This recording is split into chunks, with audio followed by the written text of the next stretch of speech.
Hey, good morning. This is the Leafs Convo for Oak Ridge Ford in London, Ontario, oakridgeford.com. I have about 30 F-150s on the lot with 2024 window stickers on them.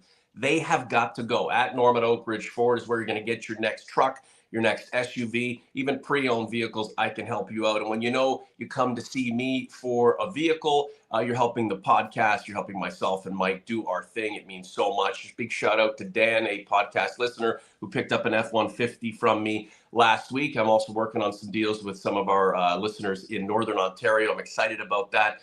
It always means so much. It is the Sunday Spectacular for January 5th, 2025. Norman, London.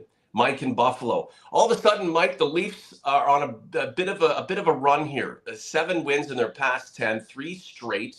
A 6-4 victory over the Bruins last night. Exhilarating stuff, not just because Austin Matthews returned to the lineup, played 17-plus minutes, a +5. His line mates, Mitch Marner, 5 points, and Matthew Knies, hallelujah, getting off the schneid. No goals in 9 games? A hat trick, his first NHL hat trick last night. The Leafs beating the Bruins to a 6-4 win. Really nice stuff, and then they're just back at it today against the Flyers, and God forbid they go out and put up a dud against them, which is still a possibility. Mr. Augello, good morning.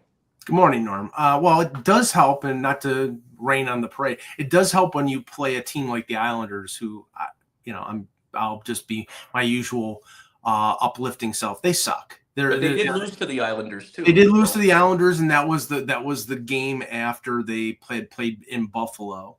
Second and back-to-back, Matthews out of the lineup, and the Islanders have a bug up their ass when it comes to playing against the Leafs. They limited the Islanders to 3-1 and 2-1, I believe, and Wall was fantastic in both of those games. He was okay last night. It was more an offensive show. It was one of those annoying games where, you think they're going to pull away and they get the goal to make it 2-0, and then they come back 12 seconds later and make it 2-1. They get the goal to go ahead 3-2, and then they tie it up 3-3, and they finally pulled ahead 4-3, got the empty net goal, and I turned the game off at 5-3 thinking it's over with, and then Pasternak scored to make it 5-4, so they can never put the Bruins away. But the Leafs are playing well, but as with always, they're playing well. Are they playing well enough, and are they playing the right way to win when it counts? We'll see. I think we'll talk in the next half hour about what they're going to do at the deadline and certain aspects of the team. But right now I think you'd be closed-minded if you weren't encouraged about the way the team is playing. This is the Leafs Convo for Oak Ridge Ford in London, Ontario, oakridgeford.com. A big shout out to my man Ian Spence, Timberwolf. 60 years young today. Asked if we were going to do a podcast for him on his birthday. What else did you expect, Timberwolf? I hope you and Colleen have a wonderful day, and thanks so much for being an OG, my friend. In the plus-minus department, the Leafs ticking up a little bit, and with Austin Matthews back on the ice, if they incrementally increase his ice time and he stays in the lineup, they're going to score more goals. The key will be having Joseph Wall lead the charge between the pipes and a nice defensive group who will score very periodically, but more cognizant and cautious about what's going on in terms of keeping the puck out of their zone and being defensive responsibly. Here's the thing, man. Matthew Knies last night, that breakout game is enormous in so many ways, not just because he busted an offensive slump, but what we saw from him is super enticing, and it may be what we get from him when he reaches his peak, and that could be years away, but it's an indication of the kind of player he can be. Some of the the puck luck, that just happens when it's your time to break a slump or a streak of futility.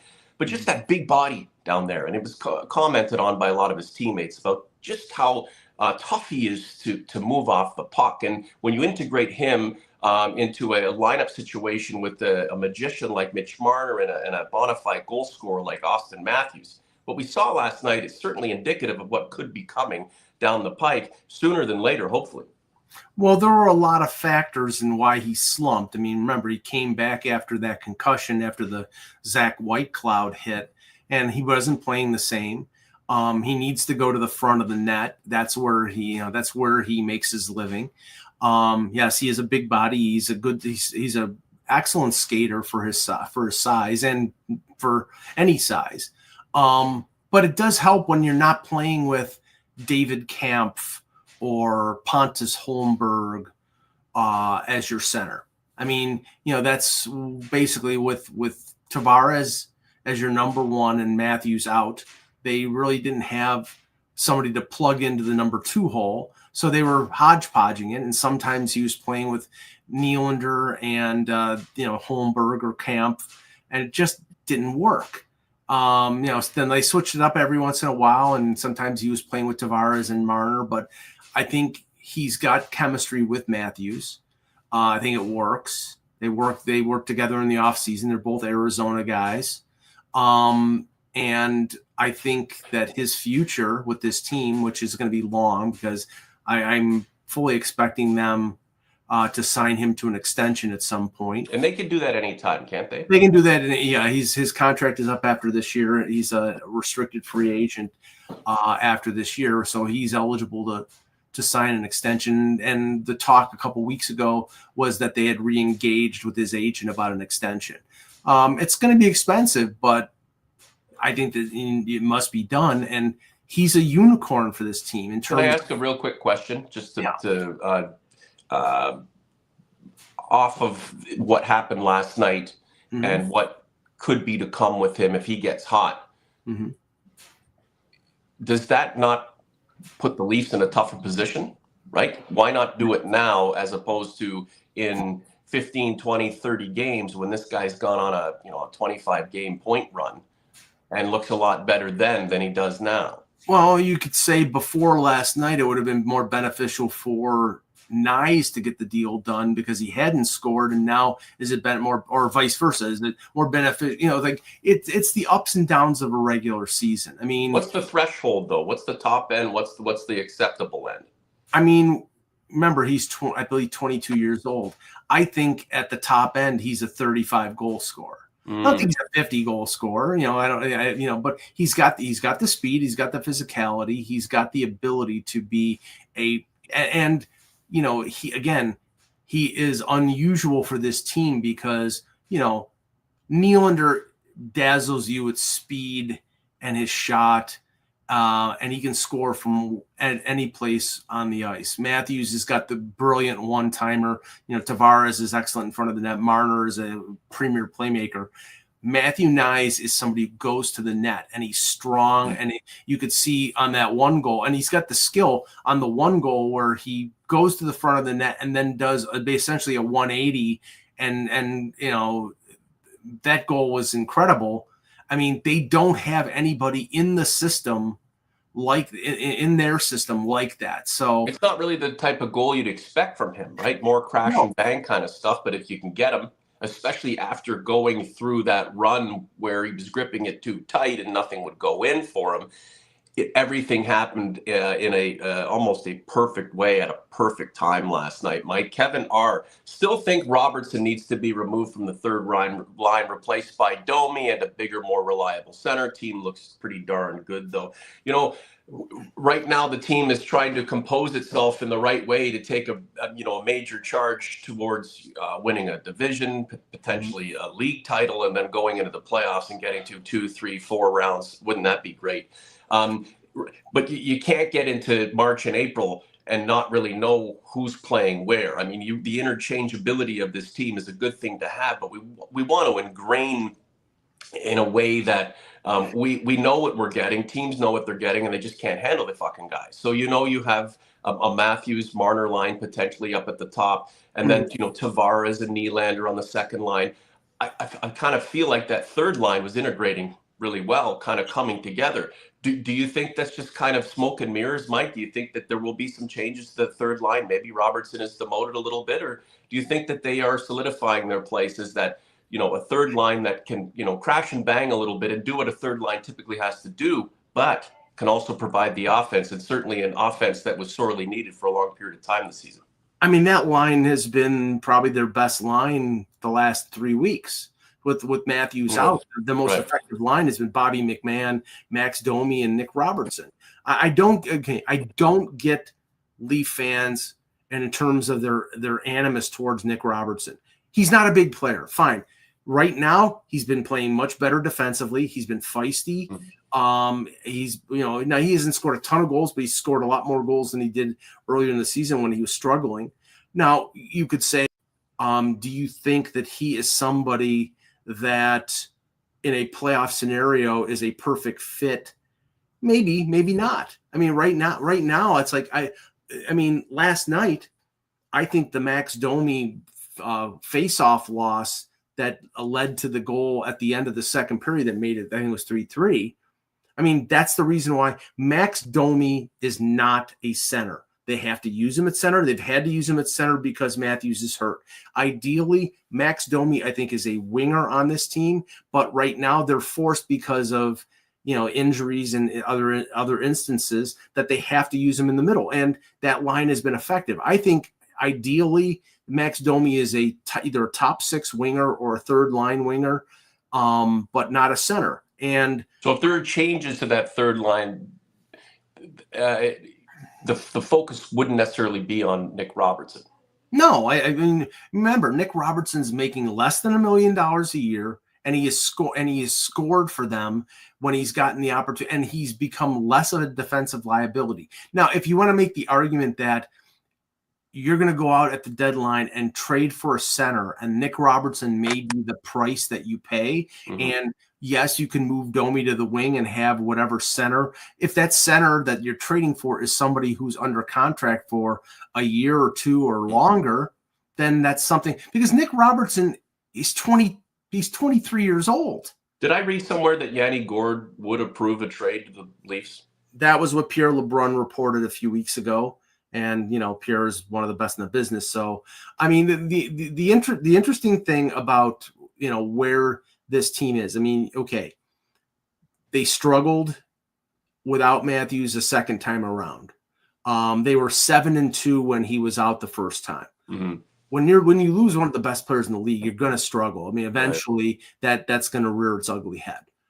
Now he comes back. They have a fantastic game last night. You know that this team's fortunes are tied to Austin Matthews being healthy. We'll talk about that in a minute.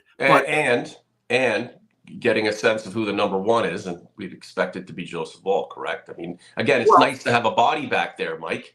Yeah. Well, you want Stolarz to be back, and you want him to play effectively. But I think one of the things that over the recent stretches, Woll has played. He's played well. There's been some scares there where, all of a sudden you're watching the game and there's he reacted bizarre.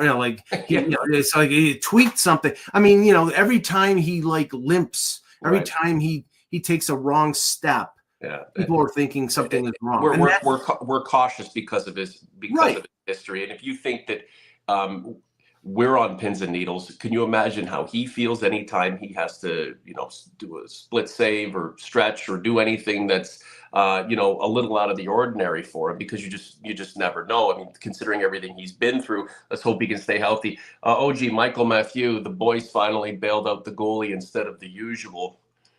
That's just going to have to happen. I mean, I'm not saying that Joseph Woll, or I don't know if Michael's saying that Joseph Woll was terrible last night, but gave up 4 goals.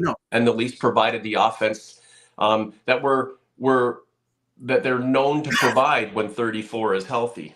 Yeah, unlike the games against the Islanders where he bailed them out with big saves. Last night, I don't think he came up small, but the geeky goal, I think he could have been better on, and the goal off the face-off. I mean, he was good. He just wasn't great. Thank you very much. They can't afford me. But so right now, tonight, they're playing Philadelphia, second of back-to-back, and they're going to start Dennis Hildeby. So they're not calling up Matt Murray. They're going to give Hildeby another crack. Ideally, they'd love Stolarz in there, and Stolarz is a good veteran goaltender. But my point is that Stolarz, because of his limitations, because of his health and his age, he's not going to be able to be the guy in the playoffs. So unless you're talking about doing a goaltending rotation in the playoffs, which nobody does, You have to find out whether Wall can be the number one. And I think they're getting a more of an indication over this last stretch that he can be. Now they have to play good defensively in front of him, and they have been doing that. Right. But there are a lot of pitfalls here, and a lot of things that are going to change between now and March the 7th. But right now, this team looks like they're capable of playing that playoff style hockey that is conducive to winning in the postseason. Our last podcast, we talked about the possibility of the Leafs landing a David Savard, and we discussed Yanni Gourde. It's all speculation right now, but the long and the short of it is the Leafs do need precision help if they are going to, further themselves along towards reaching their goals, and that's not just completing a season at the top of the table. It's about positioning themselves for great success in the playoffs, not just around, not just to, for me, it's a semifinal or bust this season. Now, ask me in 2 months if Anthony Stolarz is still out and Ball was, in and out of the lineup because of injury, and Austin Matthews hasn't been able to play any sustained amount of time. And then, we'll renegotiate our wants for what's to come. Mr. A, if the Leafs beat the Flyers tonight, that'll be 17 home wins this season. That'll tie them for the most wins on home ice so far in 24-25. You had lamented over many points of last season and, seasons gone by, just how mediocre they were at home. This is a big deal, Mike. This is, a different team in many ways. The head coach, just the way they look at things, the way they play, the defensive end of, the defensive style that's improved. The Scotiabank Arena isn't a vortex anymore. It seems like it's a place where they have a legitimate advantage, as they should when they play in Toronto. The winning formula has always been, throughout the years, for a team that is a contender, go 500 or slightly over on the road and go 750 at home. And they're sort of following that. They're about a 500, a little better than a 500 team on the road. They've had some challenges on the road, but they won on Long Island or in Queens, wherever the UBS Arena is. They won in Buffalo, miracle of all miracles. But they've been pretty solid at home. There have been exceptions to that. The game against Washington was not particularly great. The game against the Islanders wasn't particularly great, but they're playing a lot better. Don't forget the Senators. And again, the Senators, it's like Buffalo. The Senators work themselves up into a lather when it comes to playing Toronto anywhere. So especially in Toronto. But my point is that yes, they needed to make Scotiabank Arena more of a home ice advantage. I don't think, and this is not a criticism of the crowd. I mean, I've covered 100 games at that arena. It can get loud, but you have such an intelligent level of fans that they're not going to get rah sis boom ba over one little a play like what Matthew Knies made, or a great glove save that Joseph Wall makes. People are going to get excited, but they're not going to get all charged up because somebody hit one player or somebody made a nice move. So it's never going to be the loudest building in the league, but I think you have a level of fan that is appreciative of the way the team plays. And last night I think the building was a little louder than normal because it was Boston, and Boston is so hated. Right. Well, Toronto's never been associated with being the collection of most rabid fans, right? And that's okay. I really don't care. Just show up, pay the freight, support the team, and when we get closer to something that's truly meaningful, then go bananas, because that'll be the case. And it's just a byproduct of success. And when it's sustained and it's good and it's real and it feels like this could be the opportunity to reach the promised land, you are going to see a different kind of reaction from those fans. And man, this season has just been absolutely phenomenal. Watching the game last night, I was excited, just absolutely excited. And that's the kind of hockey that I want to see from this team. Sure, I'd like to see a few goals less against, but I mean, those are the breaks sometimes. And as long as you come out tops on the score sheet and get back to basics, when you're playing a team that you should beat and not get into fire wagon hockey on most nights, then the team is headed along the right path. Just a few other things. I want to talk about the Myers extension. Just really quick on Matthew Knies. What is the threshold? I mean, you were indicating that you believe he could be a 35 goal scorer and down the line, and where he's making some really serious money as an old school type power forward. But for this, for the contract that the Leafs want to sign him to, what's the threshold? How much money what's the top amount of money that they can pay him now, and the low end amount of money that they think he may agree to? Well, I think I would think that they would want to deal as long as 6 years to 8 years. So the minimum would be 6. By 8, like right now, he's coming to the end of his ELC, which means he's 4 years away from unrestricted free agency. On a 6-year deal, you're only buying 2 unrestricted years. On an 8-year deal, you're buying 4, which will raise the price.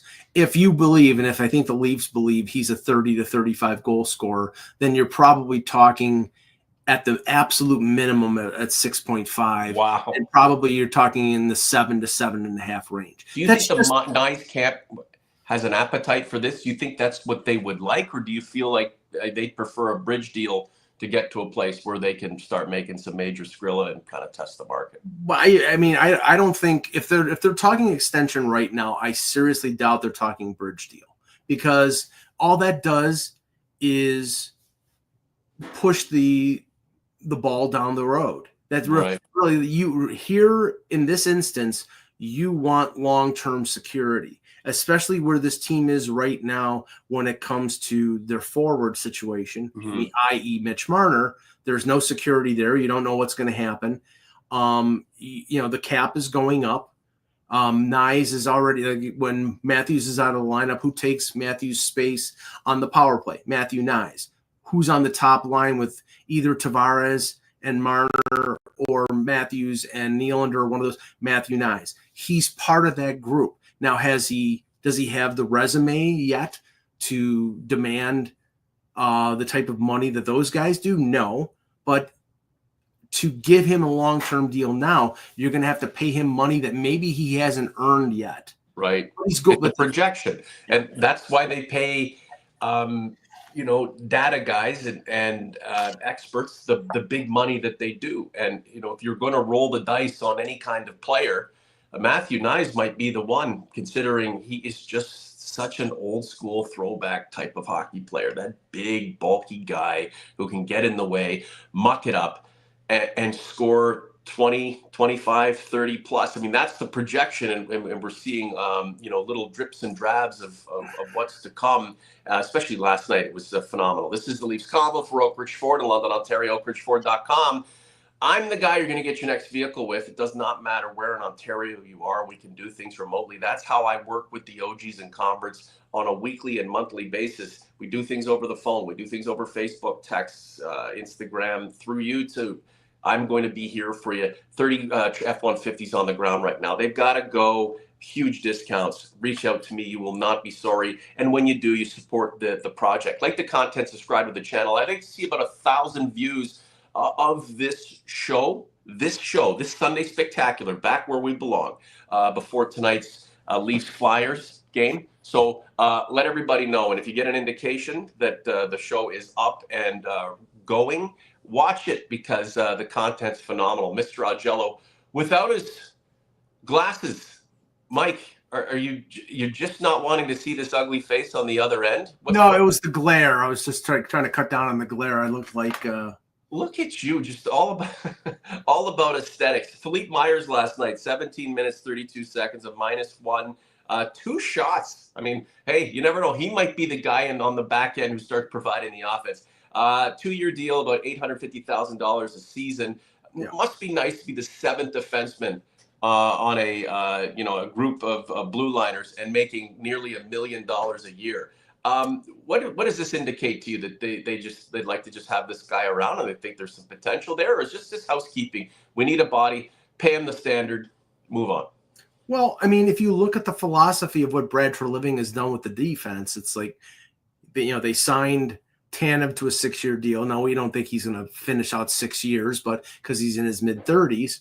But, you know, I mean, they gave him long-term security. They extended Jake McCabe because he likes it in Toronto. They signed Ekman Larsson to a 4-year deal. Morgan Rielly is on in the middle of the 7-year deal that he's on. They extended Simone Benoit. He's got multiple years left. Now Myers, right-hand shot, mid-20s. He's not the greatest defenseman in the world. I mean, they have him playing with Rielly right now, but I don't think in the end, you know, that's probably where he's going to end up, but it's working right now, so they're going to go with it. You know, right-hand shot, depth defenseman. I think this is a signal that maybe Yanni Hakanpää may not be coming back. I was skeptical about that contract because remember, it was announced as a 2-year deal. Then all of a sudden it was a 1-year deal. And I get the feeling that it was like, okay, let's see where this goes. And if it doesn't go, you're going to end up on LTIR. And right now you've got 2 right-hand shot defensemen, Myers and Connor Timmins. Timmins is an RFA at the end of this year. So they've got a lot of depth and everybody signed on this blue line. It gives them stability. I don't think, and we'll talk about this in a minute, I don't think if you're looking at the shopping list for the deadline, that defense is even second. I think it's third. I think number 1 is going to be a center.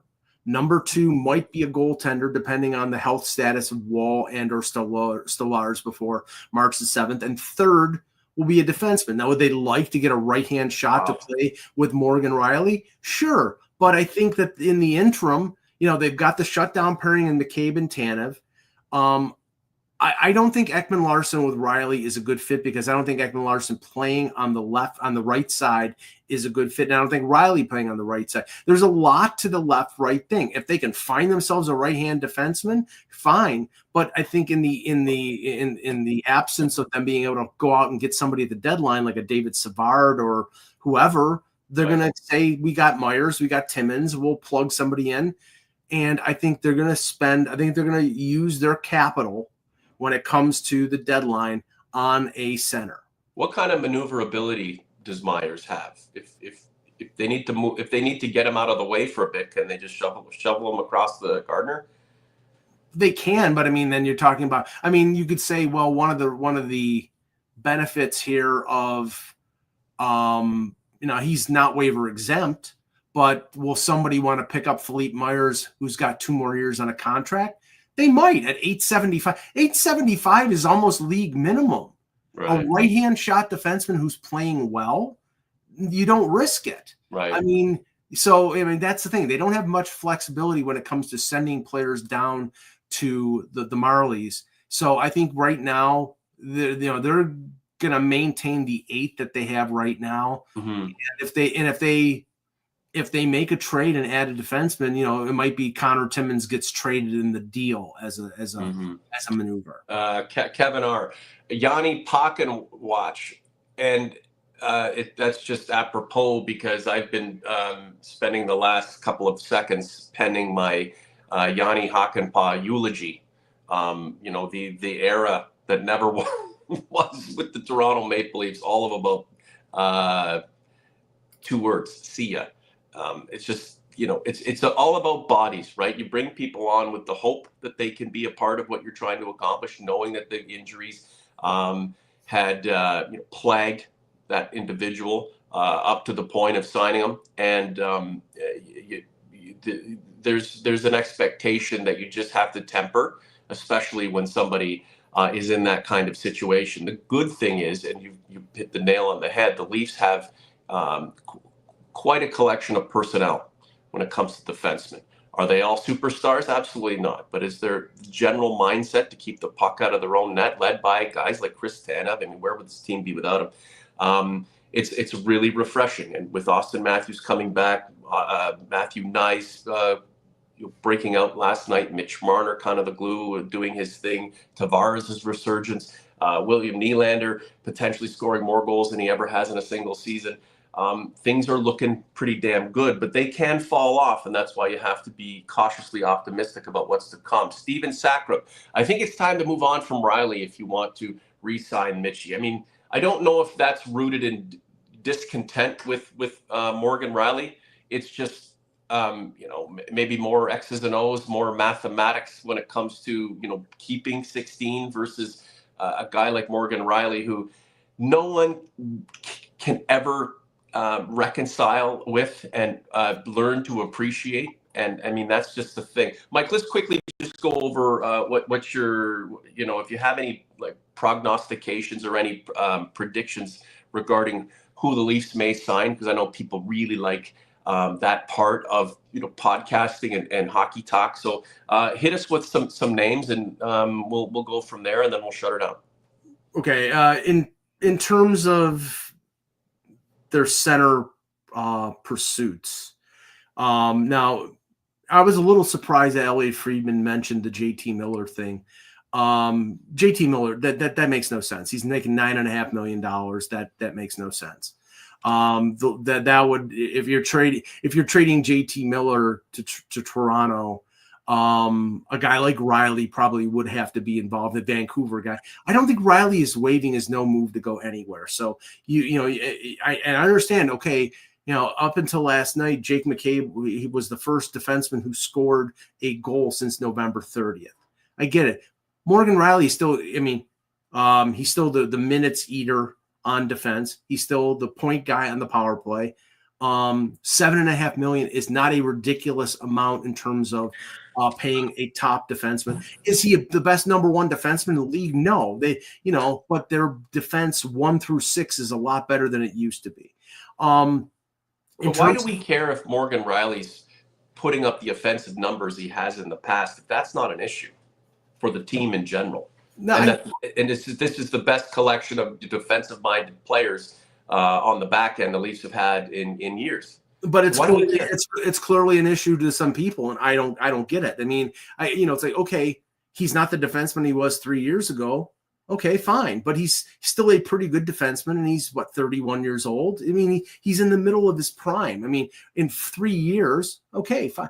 I mean, and you can say that Dubas messed up on the Rielly contract. Dubas may have messed up on a bunch of contracts. That's Chad Doyle, Mike. Dubas messed up with the Rielly contract. Aren't all of these fucking contracts messed up? Yeah. When the player's not producing to the level you want them to, they're overpaid. And it's just pretty much standard for every player out there. But here's the reality.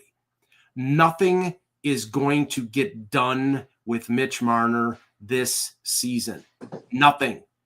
I would be dumbfounded if Mitch Marner signs an extension in season. That deal, if it gets done, will be done after the season, after we find out where this team goes in the playoffs. If they lose in the first round, Mitch Marner will not be back. I'm convinced. I am convinced of that. I think John Tavares will be back.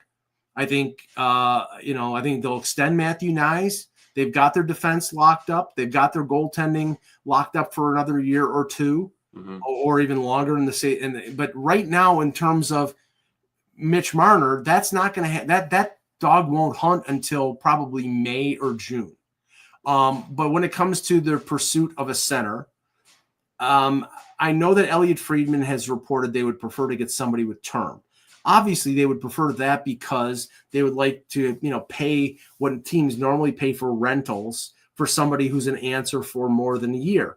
I understand that completely. The problem is that, what are you going to give up, and who can you fit into their construct in terms of their salaries? I mean, it'd be great to get Ryan O'Reilly back at $4.5 million, but as somebody pointed out to me, Ryan O'Reilly's 34 years old now. He's got 3 years left in his contract. Been there, done that, Mike. Right. Would he even want to come back to Toronto? Did he not refrain from signing with the Leafs because it just wasn't the kind of place he wanted to play?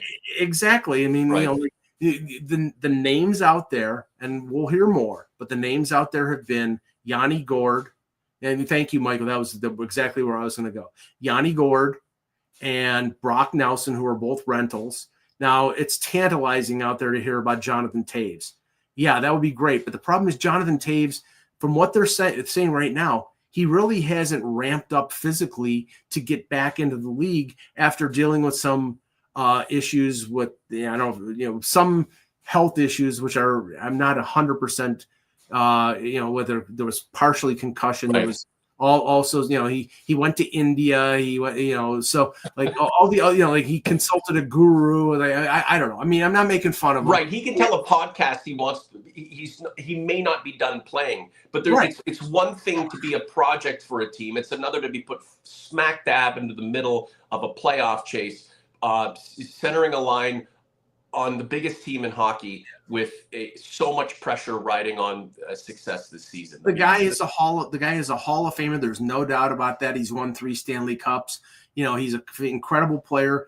Whether he's that player anymore, whether he can ramp up before March the 7th and he wants to sign a 1-year deal, I don't know. I think the Leafs have to be exploring it, though. I mean, what's yeah, the harm? You have to explore every single option out there. You're abrogating your responsibility as a general manager if you don't. Right. Kevin R says Bukestad. I believe Bukestad is a rental. He's not, honestly. Is he any better than Max Domi? I don't know. He's bigger. Is he better? Now, Scott Lawton. I know people who cover Scott Lawton in Philadelphia. I don't think he's anything better than a 4th-line center. And if you're talking about trading out David Kampf or trading out Pontus Holmberg and adding somebody like a Lawton, fine. But I don't know. That's the thing. Like, I mean, right now, based on what I think they want to give up, based on what I think would be the best fit, Yanni Gourde. I keep going back to Yanni Gourde. What I'd love to see is a Taves or something like that. If that's possible, sure. But Taves doesn't cost you any players, right? He just costs you. No, he's an unrestricted free agent. He's just money, and the Leafs have plenty of it. I mean, and again, you can kind of dictate the cost and make sure that it's to not only to your liking, but that makes sense when it comes to the books. And that's a big deal. The thing about all of this right now, Mike, is the Leafs have a lot of elements in place, but there are missing pieces. To get those pieces, are you going to do you see Brad Treliving convoluting the process with players coming and going, and big contracts, players who are going to be here with term left, potentially rentals, moving players out who have been part of the mosaic and the fabric of this team moving forward in a positive direction? I mean, will it all be worth it in the end? I mean, sure, there might be some moves, but how involved will they be? How blockbuster will they be? I mean, that's yet to be. I mean, let's just say this. What I said the last show, I think, is still a factor. Austin Matthews looked fantastic last night. He came back and he played well. We don't know what his health status is going to be going forward. He's going to play back-to-back games tonight. I think one of the things he's trying to prove here is I'm healthy enough to play in the 4 Nations. To me, I don't care about the 4 Nations. I care about the regular season and the Stanley Cup playoffs. But he does care about it. That's fine. Right. But the organization has to care about what happens if he is at diminished capacity. What happens if he's at 50, 60% and he's trying to tough it through the playoffs? Because you cannot win a playoff series or go deep in the playoffs with Max Domi as your second line center or David Kampf or Pontus Holmberg. They need an option somebody who can step up in the lineup in a playoff scenario. That is a Yanni Gourde, that is a Brock Nelson. I think that's priority A on their list before the deadline. And Convict says, what about that guy from Philadelphia, Morgan Frost? I would love it. But more, and everybody knows, because that's Andy Frost's son. I would love it. I think Morgan Frost is an extremely talented kid who is playing under a coach that continues to sort of needle him. I think he would be a good fit in Toronto, but they believe he's a center and it's going to cost a lot because he's young. So I don't know how that would work. I'll just say this. The Leafs are not giving up Fraser Minton. They're not giving up Easton Cowan. So you're talking about draft picks. You're talking about future draft picks. So, I mean, you're limited in terms of what you can get for future draft picks and maybe a guy like Nick Robertson. What about Chris's brother? Well, I wouldn't be surprised if Brandon Tanev is somebody that the Leafs get in the offseason as a free agent. He's got a hefty salary. I think it's 3.5, 375, and he's a bottom six forward.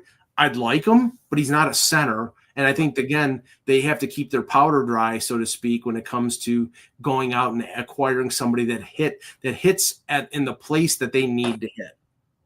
Yeah, interesting. We're all over the place today because everything's so frenetic and so fresh and so vibrant and so energetic. It's really great. The Leafs 3 straight wins, 7 wins in their past 10, among the best teams on home ice in 2024, 2025. I don't see any signs of that going in a southern direction. Play the Flyers tonight. Let's get 1,000 views on this show before puck drop on the Leafs Flyers at Scotiabank Arena. A lot of niceties right now, Mike, but how will we all feel tomorrow morning, Monday morning, when OGs and converts are still sinking their teeth into this content and the Leafs have lost to the Flyers? I mean, they just have to keep the train on the tracks here, and there are going to be some hiccups along the way. But if there's an opportunity to pick up 2 points that you should pick up, that this team still has to learn how to do that. Last couple points to you, Mike, and I just wanted one last thought on how Austin Matthews looked to you last night, his 17 minutes,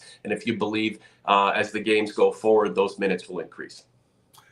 Well, I thought he looked a little rusty at times, but he was +5. He had a goal and 2 assists. He scored the empty net goal. So I thought, after somebody who had sat out since December 20th, I thought he looked pretty good. The proof that'll be in the pudding will be tonight. It's how does he bounce back, second of back-to-back games, playing major minutes. I did see Boston try to test him a little bit in terms of a little cross check here. I mean, that's the whole. How does he bounce back? If he bounces back fine, then, I have to say it's going to be sort of like a Joseph Wall situation here, where you're going to be worried every time he takes a wrong step. But that's going to be like that for the rest of the year. And then who knows what's going to happen in the offseason, whether he has surgery or whether this is something that he's going to continually have to deal with. But he looked good, but it's a work in progress. One other thing, and I wanted to talk to you about this, Easton Cowan. I mean, a lot of heat on him for being central to another failure for the Canadian junior team at the World Junior Hockey Championship. Anytime anyone associated with the organization doesn't do what we want them to do, they're all of a sudden implicated in trade rumors or the idea that there's better elsewhere. So let's get rid of the guys who are at a lower value for all of the riches in the world. I can't think that because Easton Cowan didn't look too great amongst a group of players who haven't looked very great at the World Junior Championships for the past couple of years, that Brad Treliving and the gang are going to think, hey, let's leverage him for something temporary for a potential run. I mean, you still need to have bona fide, big time prospects in your system, and he is one of them. He's here to stay for a while. I think Mike Johnson from TSN said he did a spot on TSN radio a couple days ago and said it perfectly. If you don't think the fact that Easton Cowan was a Toronto Maple Leaf prospect and that was part of the criticism, the Leaf haters out there, whether it be in the media or they'll be outside of the media, Leafs fans are ginning this up too, as they typically do. Fine. You're idiots if you do. Okay, honestly, I think he's a top end prospect. Did he have a good World Junior? No. Team Canada was a flawed team. They did not choose the best roster. I don't think they had the best coaching. I think everybody is saying right now they've got to rethink how they choose their teams, because they're not going out there and they're not choosing the best players. They go out there and they choose role players. And it's like, okay, you don't choose role. You choose the best 25 players you can, and you go out and say, here you go. I've got the best 25. You got your best 25. Who wins? They didn't do that. They chose a bunch of role players. They tried to muck it up against the U.S. They lost to Latvia in a shootout. They lost to Czechia for the second year in a row. That's not on Easton Cowan. He's been he's been one of the best junior players over the last 2 years, and his not being able to win gold at the World Junior isn't going to mean a warm bucket of spit next year at training camp for the Leafs. Ask me if I care. Go ahead, ask me. The words of the late great John Dunsworth, Leahy. Go ahead, ask me. I give a fuck about what these guys are doing at the junior tournament. I mean, that's just me. And I know there are a lot of people who look at that tournament like it's holier than thou and it's so important. Fair enough. And that's why there's just so much damn pressure on these executives and these players when, let's face it, their competition is dealing with way less pressure when they go to these events and take on Team Canada. So forget about it. My concern is the Maple Leafs. I really don't care about the Four Nations Cup. I don't care about any kind of derivative events that the league is making money off of, that the teams, the players can showcase for social media purposes and stuff like that. My focus is on the Toronto Maple Leafs. LJ, Cowan or Minton would be on the table for the right player with term. Don't kid yourself. In essence, of course. But when you trade away one of the, who's that right player?